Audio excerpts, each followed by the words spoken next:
Oke, sekarang kita akan bahas lensa yang kedua, yaitu lensa cembung atau nama lainnya convex. Apa sih lensa cembung? Lensa cembung adalah lensa yang bagian tengahnya lebih tebal dibanding bagian tepinya, jadi berkebalikan dengan lensa cekung ya. Kalau cekung bagian tengahnya lebih tipis, kalau cembung bagian tengahnya lebih tebal.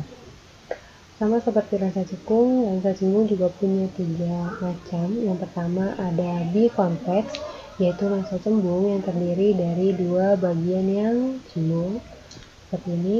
Lalu ada lensa cembung plano-convex, yaitu lensa cembung yang terdiri dari 1 bagian datar dan 1 bagian cembung. Dan lensa cembung konkav convex, yaitu lensa cembung yang terdiri dari 1 bagian cekung dan 1 bagian cembung. Oke. Kalau sifat lensa cekung adalah divergen, lensa cembung memiliki sifat kebalikannya, konvergen. Oke, berikutnya komponen lensa cembung. Sama seperti juga lensa cekung, lensa cembung juga punya bagian-bagian atau komponen-komponennya. Nah, tapi antara lensa cekung dan cembung itu ada perbedaan. Kemarin kalau diingat, di video sebelumnya di lensa cekung, kalau di lensa cekung f1 itu terletak di sebelah kiri ya. Kalau di lensa cembung f1 itu terletak di sebelah kanan. Nah, ini bukan hanya perbedaan letak saja, tapi ini juga ada arti dan tujuannya atau maksudnya.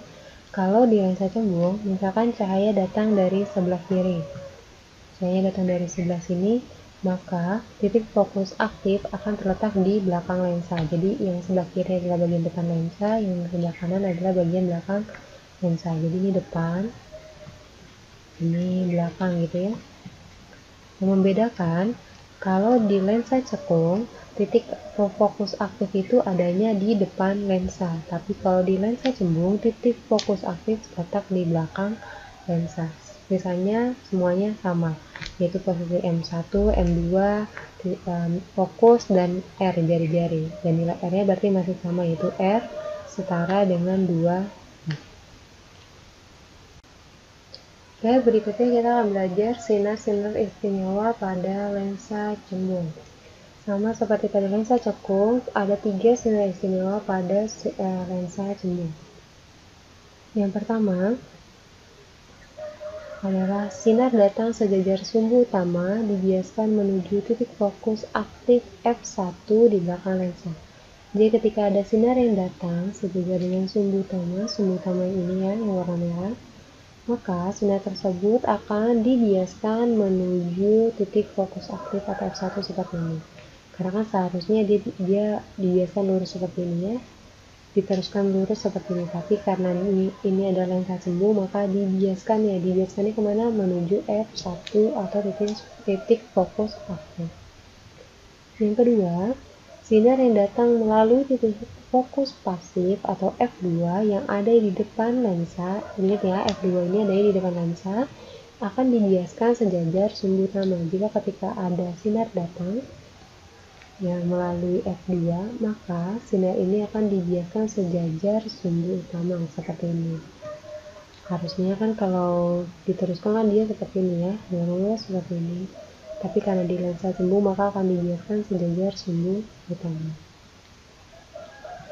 Sinar yang ketiga, sinar yang datang melalui pusat optik lensa atau O akan diteruskan tanpa dibiaskan. Nah, yang ini sama seperti yang terjadi pada lensa cekung. Ya, ketika ada sinar datang tepat di pusat optik lensa, maka tidak akan diteruskan tanpa dibiaskan. Oke, sekarang kita belajar pembentukan bayangan pada lensa cembung. Agar dapat bisa membuat bayangan pada lensa cembung, kita membutuhkan 2 dari 3 sinar istimewa. Karena di sinar istimewa ada 3 ya, maka kita cukup butuh 2 dari 3 sinar istimewa. Nah, pada lensa cembung, sifat bayangan itu akan dipengaruhi oleh posisinya. Jadi posisi benda yang berbeda memiliki sifat bayangan yang berbeda. Pertama, jika benda berada di antara O dan F2 maksudnya ya, karena F yang ada di depan lensa adalah F2. Di antara sini sampai sini, atau di antara jarak fokus, gitu ya, maka sifat bayangannya adalah maya, tegak, dan diperbesar. Nah, kalau seandainya bendanya tepat berada di F2, di sini, tepat berada di sini, maka tidak akan ada bayangan yang terbentuk. Nah, sekarang tugas kalian adalah menggambarkan sinar-sinar istimewa dan bayangan yang terbentuk jika bendanya berada di sini, di antara M2 dan F2. Oke, kalian kerjakan soalnya, kalian gambarkan sinar-sinar istimewanya, cukup 2 saja ya sinar istimewanya. Dan ini adalah soal latihan nomor 18. Nanti dikumpulkan di kelas 1.